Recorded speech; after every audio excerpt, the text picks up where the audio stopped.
episode 2 of the Standing Up podcast. Thank you so much to everyone for sharing the post that I put on Facebook, and thanks very much for sharing the first episode also with Megan Shanley. I hope you enjoyed it. A few weeks ago I met up with Clydebank comedian Jordan Wistuba. I hope that's how you pronounce your name, Jordan. I apologise if I'm absolutely butchering it. I did ask him how to pronounce it, but I completely forgot after he told me, and I had a little search on YouTube to find people with the same name just so I could hear someone saying it correctly, and I had no such luck. So yeah, I think it's close enough. Anyway, I hope you enjoy. So are you from Clydebank originally, right? Yeah, I am. I'm from. So Clydebank it's actually kind of a cool like origin story, because it's like the same place that Billy Connolly's from. It's there's two other comedians from Clydebank right now that are doing like really well for themselves. Stephen Buchanan, Mark Jennings, and like Kevin Bridges' mum and dad live around the corner from me, and like we had the same like techie teacher and computer teacher. So I've got a reputation to uphold. So how long have you been at it then? Because I was kind of looking through some of your social media pages and some of the stuff on YouTube. Oh, there's yeah, not a hell of a lot out there. No. That wasn't. I didn't set up like an actual like page like the one we've been communicating through until a few months ago, because I've always like it always felt a bit presumptuous to make a page. I was like, does anyone really give a crap? But then another comedian was like, don't sell yourself short, and also if you don't like make it, someone else will like if you don't claim credit for something, someone else will.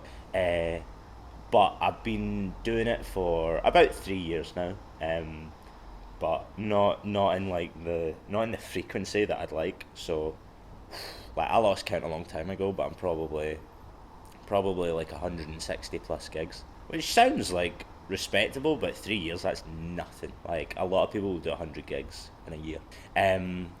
But so for example, right now I'm fourth year physics student at Strathclyde, and I'm in like the crunch of my final like I've got a 30-page report due for the end of the month, and then exams. So I've been kind of juggling that and comedy, so it's been kind of holding me back.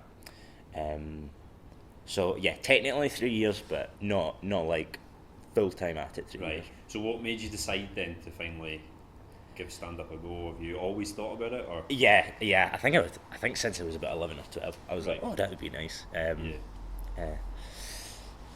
Let's think. I mean, well, it was kind of silver lining situation. So I was at my second year of doing physics, and it was like the most stressful year of my life. August that year, a few months later, none of the people that I knew were going back to the course, and I was sitting there in my pants playing PlayStation, and I was like, I don't have an excuse anymore, because I was always been like, oh well, I got to study and stuff, but I was sitting there and finally I had nothing to do, and so it was the start of August, and I was like, okay, I guess I'm gonna have to write some jokes, however that works.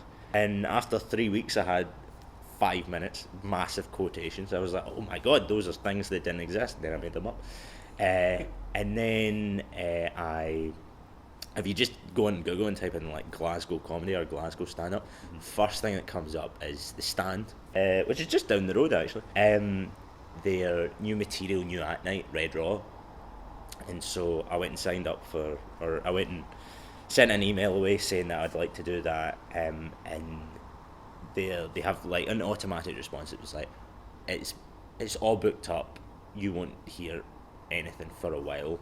And then I don't know if it was the same woman who works there now, Eva. She emailed me back and she was like, the next available spot we have is February. So that was 5 months away at the time. And I was like, well, if that's all you got, that's all you got. Yeah. And then that Saturday, I woke up. I was rudely awoken at 11 in the morning, because I don't get up earlier than 1 in the afternoon. And a voice went, hi, it's Eva from The Stand. We've had a cancellation for tonight.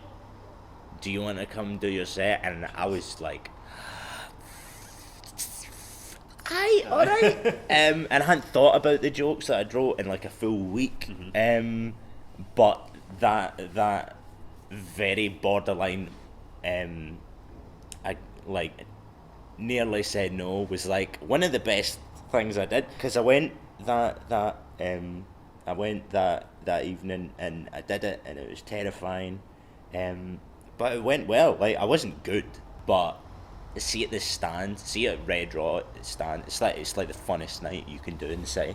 So unless you're shockingly horrible, like not an ounce of humour in your body, it'll go alright, and it went alright. And yeah, so that's how it all got started. Did you hit with the first joke? Did you get a few laughs, or did it take a little while? No, I did get a laugh. I remember the first ever thing, you'll have to click this out, the first ever thing that I said when I went on stage is, I am shitting my pants. And just be upfront and honest about yeah, it. yeah. And everybody was very, they were into that. Right. They were into that. And I think the stand, it was like a packed out night, and the stand holds, packed out, people standing up, somewhere between 190 and 240 people, which sounds terrifying, but see, to be honest, it's like one of the chillest places to do now that I'm more into it, because when you're on stage, all you see is about 8 people in front of you, and then it's just kind of blackness and shadows. So they tend to be quite supportive those nights when they know that they're getting some new material. They're alright. Aye, well, that's like that. I was about to say that's the biggest comedy club in the city. That was. Now there's the Glee, which is just by Cineworld in town, which I think it holds like 700 people. If you look at pictures online, it's amazing. But it's the stand is the most established place in town, which makes it a million times easier. When you're starting off, you'll get tons of gigs, or well, you won't, but the gigs that you'll be able to find be pubs and little bars and stuff, and especially nowadays, like Groupon and Woucher is like a big part of that. So Yes Bar, which is a place where I've done tons of gigs, new material and stuff like that. It's closed right now for like renovation, but like a lot of nights there they get people in with like pizza deals and stuff like that, and those are hard to do because people are there because they got a voucher for like some free pizza, so they're sitting there. Genuine comedy fans. Yeah, exactly. And so they're sitting there with like low blood sugar and like full of cheese and sausage, and you have to make them laugh. That's a lot more difficult than going up and there's a bunch of like kind of drunk people about your age range that are like, hey, let's see the new guy. So do you remember going from the point where you were just kind of working on, well, everything was new material at that point, but you were just trying to find your feet on stage, and then going to the next, well, to your first gig where you're like, if I don't make these people laugh, I'm going to get actually, down. yeah. Because obviously you have that sense of security when you're up there. Yes. At a place like the stand, when it's raw material and all that, but when you eventually then decide to do a gig where you know you have to. Yeah, exactly. In front of like just doing. I remember the day after my 21st birthday, I was at Yes Bar and gigged in front of 4 people. That was scary because there was not only was it 4, it's just 4 people in the audience, but 6 comedians. Any other person would have been like, we're not doing the gig, but the person who shall not be named who runs this gig is not that type of person. She always runs a gig, and also at the time these guys were all paid at least semi-professional comedians, and I was just like the new guy at the time. That type of thing is scary. But I remember, so because when I started off as well, I was just like trying to figure it out. So I was, in retrospect, I realised that I didn't necessarily like the things that I was writing. I was just trying to figure stuff out first. Nowadays, it's a lot easier for me to find something that I want to talk about. But I remember it was and it was kind of sporadic because when you start off, that's the hardest part, trying to find gigs and stuff like that. So I think first gig was at the stand, then my second gig was 2 months later at the State Bar, which I don't think does comedy anymore, and it was a gong show. So you go up, you have 2 minutes, and then after the 2 minutes, 4 audience members have cards, and if they think you're crap, they'll hold up the card, and then they hit a gong, and you go off. And it was that was in front of like, it was the 19th of December, which Comedy Insider for you here is like, that's one of the worst times to do comedy, because around Christmas time people aren't out to see comedy, they're out because it's Christmas time and they're looking for an excuse to do stuff. So it was like 60, 65 to 70 year olds who couldn't be bothered wrapping their grandkids presents, so they were out and they were at the bottom of a basement, and it was stone cold silent, and really funny comedians were also on that night, and it was like one of the worst gigs that they'd ever had. Was going down basically. Yeah, right. But I also invited my best friend, and he saw me die on my hole like no one has ever seen before. It was horrible, and then but I remember the gig where I was like, I gotta do well or something bad's gonna happen. It was a place called Wild Cabaret near Merchant Side, and it's like, if you just look it up online, it's like, it looks like a drug den, man. It's pretty intimidating. It's all very, cause they do cabaret there. They have an actual stage. They, like, the walls are painted with like gold tigers, and they have booths, and people are serving drinks and having dinner and stuff like that. And it seats like a kind of a comfy 150. And the woman who hosts it, Janie Godley, is like, she's like really intense, but she needs to be, because that crowd is like kind of older women or coked up 30-year-olds. It's a really weird crowd, so she needs to be like brutal.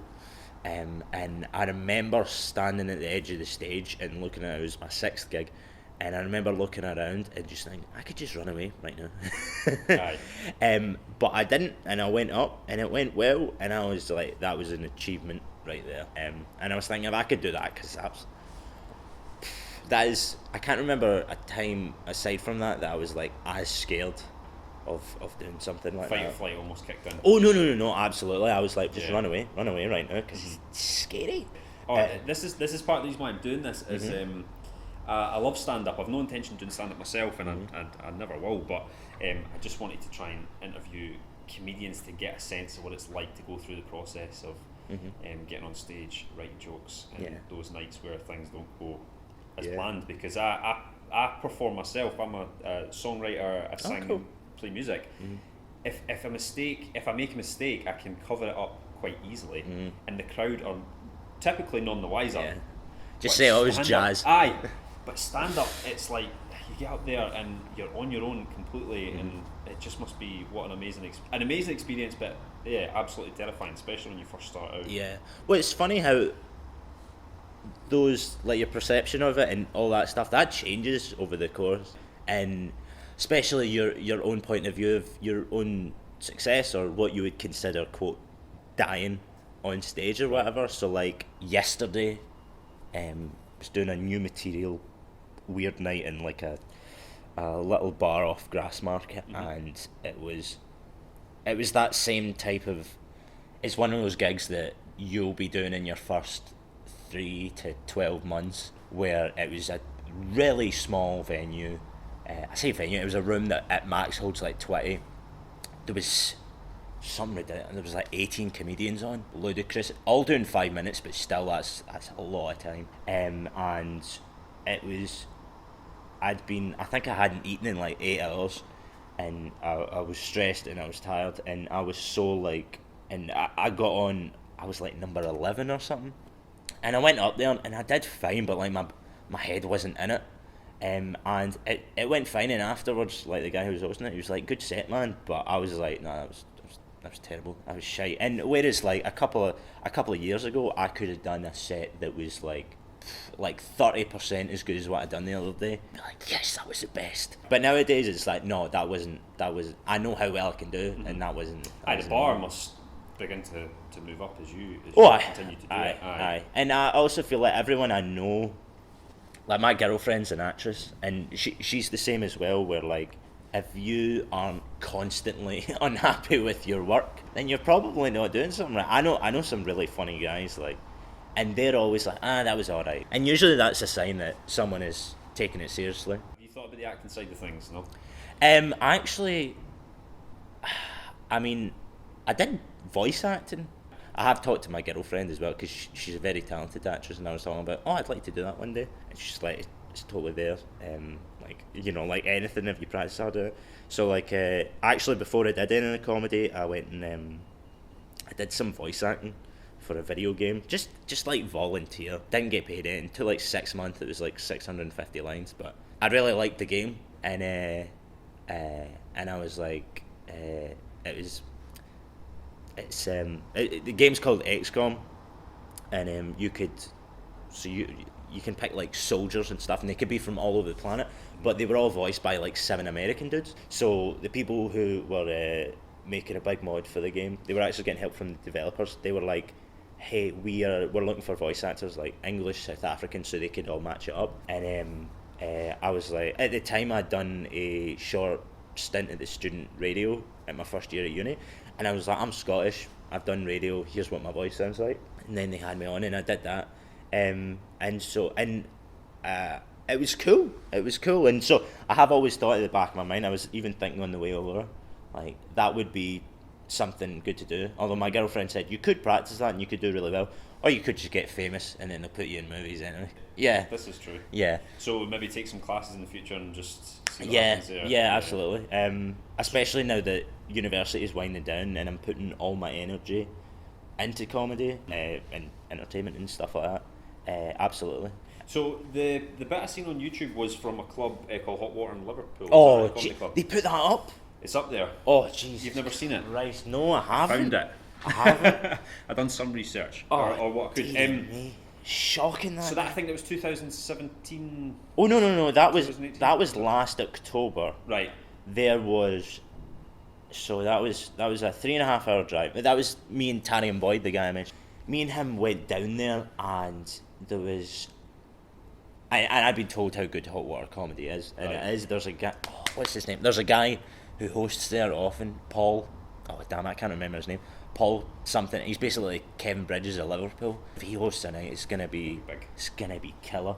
But in the room we were in particular, holds like maybe 300 plus. There was 30 people there, and they were some of the most miserable people I've gigged in Well, front of. what I was going to ask is, Liverpool has a reputation for comedians that it's so difficult to play to a Liverpudlian crowd. Yeah. Probably much like, I would imagine if you learn your trade in Glasgow, you're probably going to be okay in most cities. Glasgow's pretty easy, to Is be it? honest. Right. It's funny. I mean, like, people always moan about Glasgow and stuff, but it's not like Glaswegian people are like very passionate, which sounds like a get out of jail free card for like crazy people. Like, oh, they're passionate, but like they get behind comedy, and you know, you get like widos every now and again, but it's and drunks, but they're like, people are up for a good time, but and especially if you're from around here, that makes it easier. But Yeah. I've seen like, even saying that, I've seen English people from Edinburgh who all do very well in Glasgow,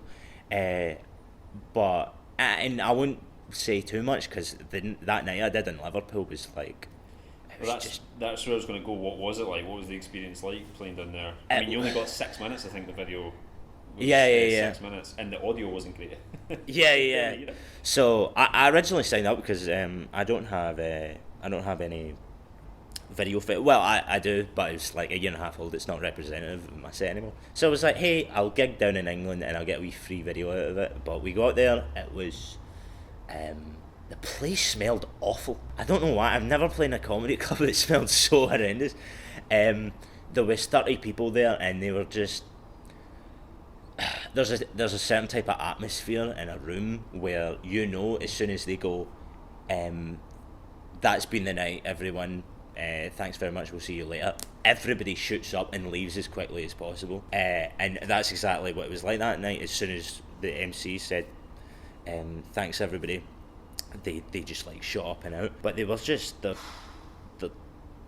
the definition of just a weird crowd. Very quiet. You could lay out your best jokes and they would laugh, but at the weird ones, Right. like the ones that are like, wait, that's like a 40% laugh. That's not like a big punchline. You guys missed the big punchline. Now you're laughing at that. It doesn't make any sense. And so, but see, when you do nights like that, like Tarium, when I was there with him that night, he is very high energy, and because he's new, Schnur as well. He was like nervous about this sort of thing. But at this point, it's like the MC. She does this all the time, and I was like, you could see how little she's getting out of them. You know you're gonna die, so just go and die. I guess there must be you just accept when you know fate. that you're being set up almost for, not set up for failure, but you know there's a good chance it's coming. Yeah. It must just take some of the stress away from it. Yeah, which is a unusual way to look at it, but I can imagine it as a performer being like, this is probably going to go badly. I'm just going to do what I can and see what happens. Well, I mean, a lot of making a gig better is just acknowledging what's going on. You're emceeing, you talk to the crowd, you learn about them, and you address that throughout the night. It feels like more of an event. So it's not like you're just performing at them. It's like, oh, he's talking about the guy who's with us, like we're a part of it. And likewise, when I've done shows like that, you just go up and you're going, this is a bit shit. And people appreciate that. So yeah, I mean, I did my... So I'm never going to watch that set. I don't know how it comes... I just can't believe you don't know it's up. That's just surprising. I just would have thought you would have... No, they said they would put up... They also said... Because I was talking to... I forget her name that night, but... Tarim especially, he was like... Because he's...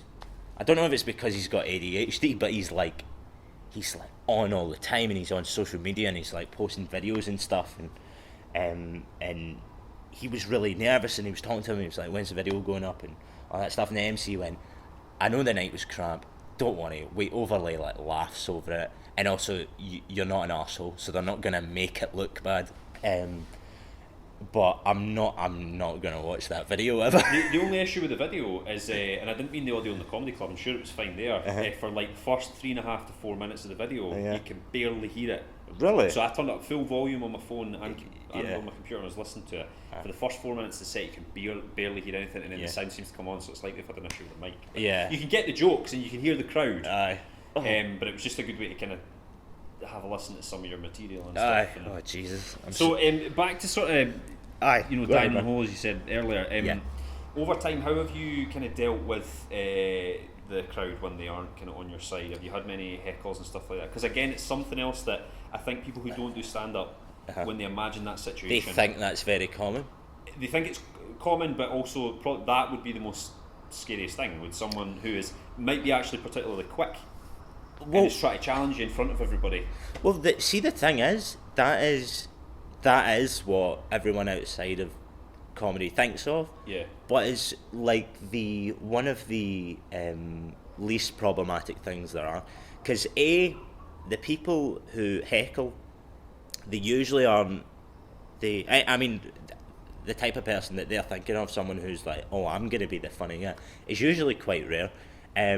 It happens, like, I think I've maybe seen it once a year, and it'll be some middle-aged guy who is very drunk, and usually they simmer down or they throw him out, and then you just keep on going on. Usually what happens, the heckle you usually get is a response to or an interaction with a joke.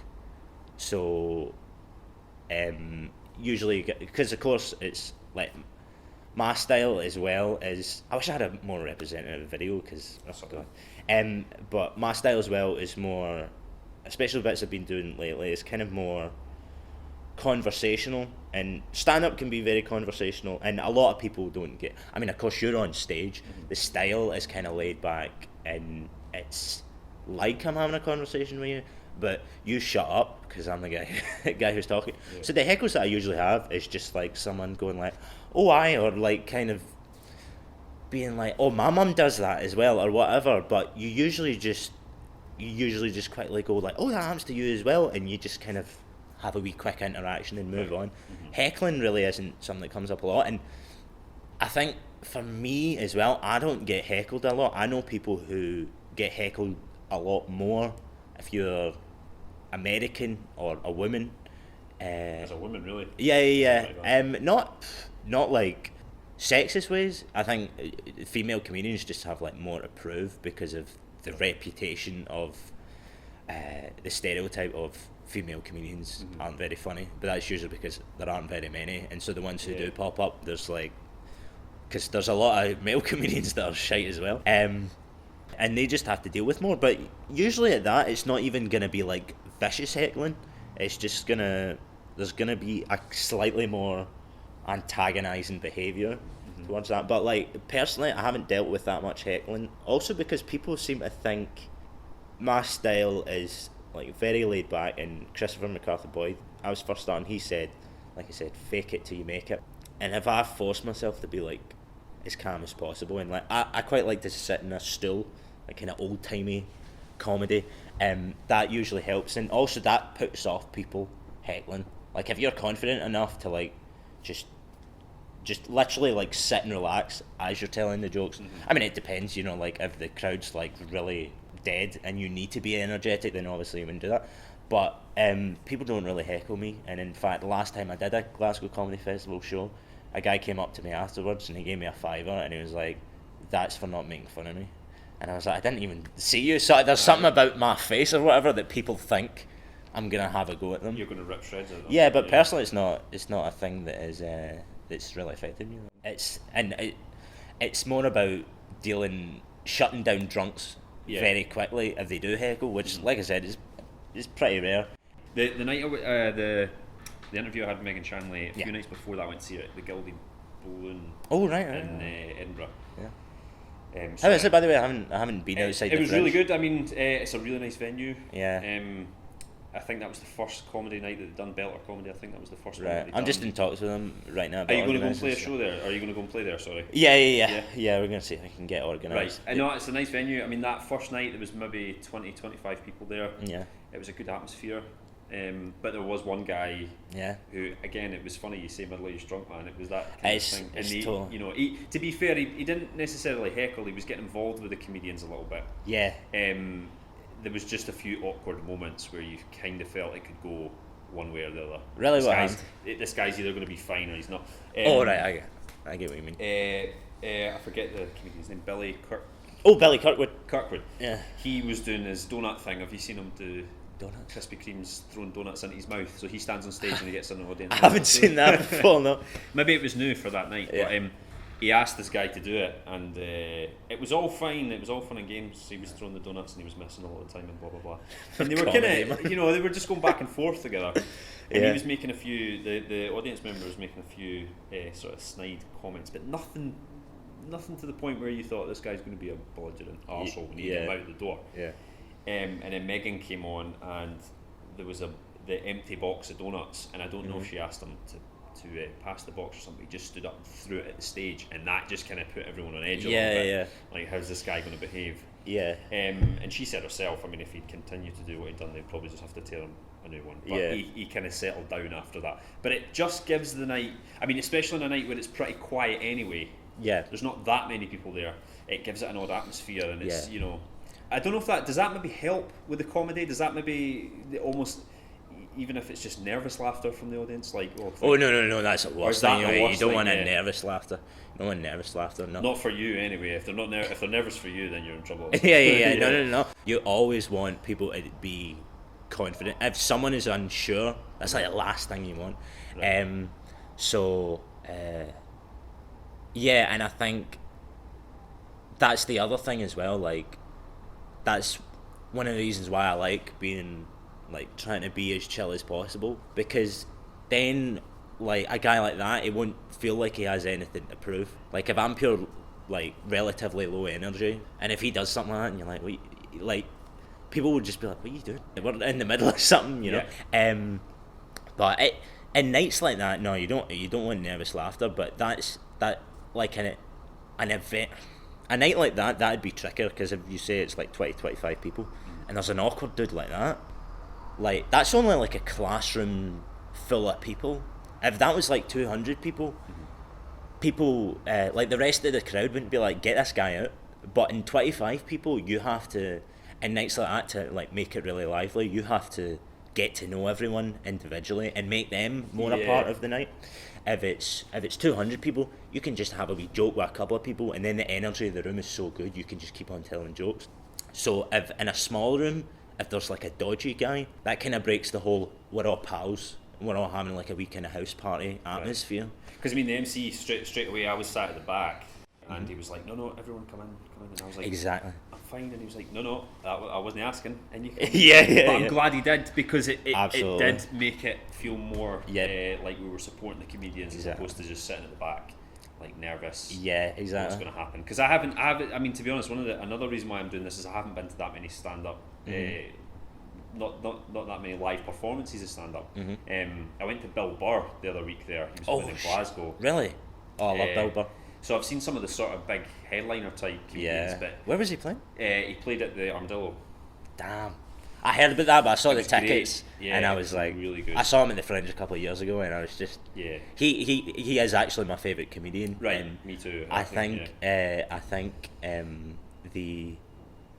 that's where I get my, like, his confidence is totally what I strive to do. Like, we're both extremely different, but yeah, because he's a bit more animated than some of the stuff I've seen you do. You're not quite as sort of boisterous on stage, and I mean, that opinion might change. But I swear. Not that it's I don't think it's a good or a bad thing. Yeah, I mean, I would nuke that video from Hot Water off the face of the earth. Right. To be honest, it's my fault for not coming to see your stand up. No, it's okay.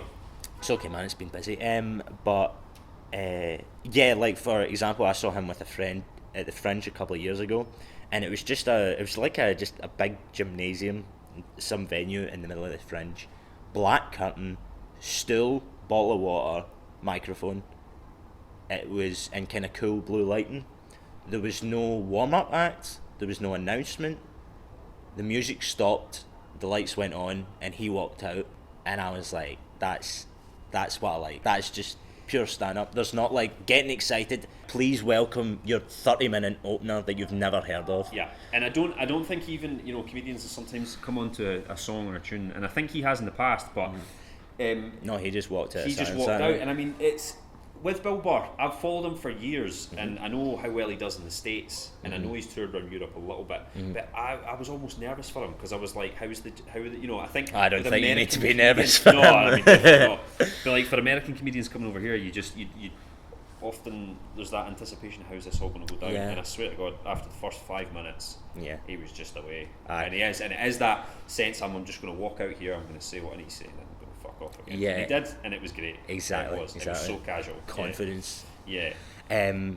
Well, see, on that note, I think the kind of, not sound too up my own arse here, but the kind of the Americanization of Western culture has made that a lot. Like, American comedians do well over here now. Yeah. Because with the popularity of how podcasts and stuff, like there's a lot of people over here that I know consume a lot of American comedy and content. Yeah, exactly. And like, whereas the type of people we mentioned earlier, like 40-year-old guys, like some like working class dude in his mid-40s is not gonna go see like, I don't know, whatever American comedian comes over.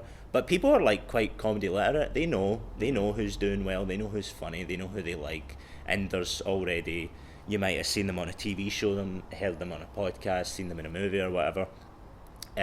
So I think they do really well over here. Like the first year I was starting, there was a guy who came over from New York, and he did a set at the State Bar in front of a kind of like conservative middle-aged audience, and he killed it. Right. It was kind of fascinating to see.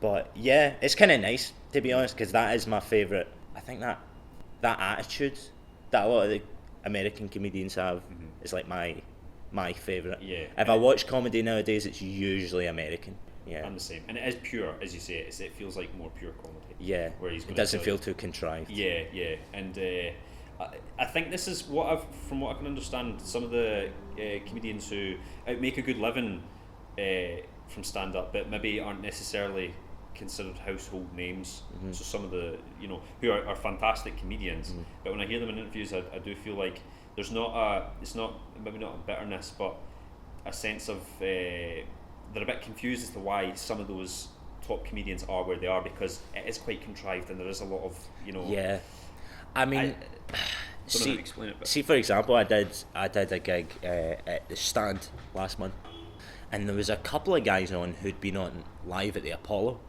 and which is obviously a big deal, and I met with them, talked with them. They were really nice. I'd never seen them. I haven't watched British TV comedy since about like 2011 or something. Funny you say that because yeah, I'm the same. The majority of comedy I watch is American comedy. Yeah, it's because see the BBC in particular, what they like, because I know some people that have written for some shows and stuff, and if you tell a joke or say something, they might get one complaint, the whole show gets pulled, right? So. And it kind of clicked when I met these guys, and then I saw them do their set. The guys were on Live at the Apollo, and then I was like, yeah, that's the reason why I haven't watched stuff that like Live at the Apollo in years, because they were fine, but it was all very bland. It was all very I was at the gym and there was a big man and he called me a girl's name and stuff like that. Well, I mean, relating it to Bill Burr, you're not going to get away with talking about hitting women and reasons for hitting women. No, you're not. On the BBC. No, you're not. So yeah, that makes total sense. Yeah. And it's but like the people that I meet on the circuit that I'm like, I've never heard of these people. And actually, when I started comedy as well, I'd never been to stand up before, and I was like, I didn't think it would be all that good, and then I met these people and I'm like, these people are hilarious, and I've never heard of them. And you won't, because they might say a naughty word every now and again, and that's not getting on the BBC. But the kind of like and some of the friendliest people as well, but like the camaraderie and stuff you get between like good comedians, because everyone knows what it's like to die in your hole. Everyone knows what it's like to be, screwed over by like not getting paid on time or whatever like that. Everybody's always really helpful, and if you're a good comedian, people will tell you, or people, personally for me, Bill Burr is the comedian's comedian. Where if Bill Burr's doing like when we're at the stand and stuff, we'll talk and then. Some guy will go out on stage and I'll just keep on talking. I mean, I do gigs all the time. I see people all the time. I see their sets all the time. I don't want to go and watch more comedy. I hate comedy at this point. But like, for example, Christopher MacArthur-Boyd, if he goes out and does a set, I'll watch it because I know he's really funny. And that's like that's the value to me, because the people who get on TV, they're a very specific kind of stuff. It's not bad, but it's not what a comedian would go. That was really good, mate. I want to be the type of guy that I go on stage and other comedians are like, oh, Jordan's on, let's go watch that. So not necessarily that commercially appealing, but just... Nah, I mean, if it doesn't make you happy, and you need to like it, and to do that type of material, I would come off and I'd be like, I hate myself. That was awful. Yeah. So we've only got a couple of minutes left. Oh yeah, of course. But so I can talk. Just it's cool. But so what's your plans after university? Are you going to go into full time work and still do comedy on the side? Are you going to give it a go? I think I've been really happy with my progress over the last wee while. It's just that I've been kind of hamstrung. Plan this summer is batter away driving lessons, because being able to drive is so important to being a comedian.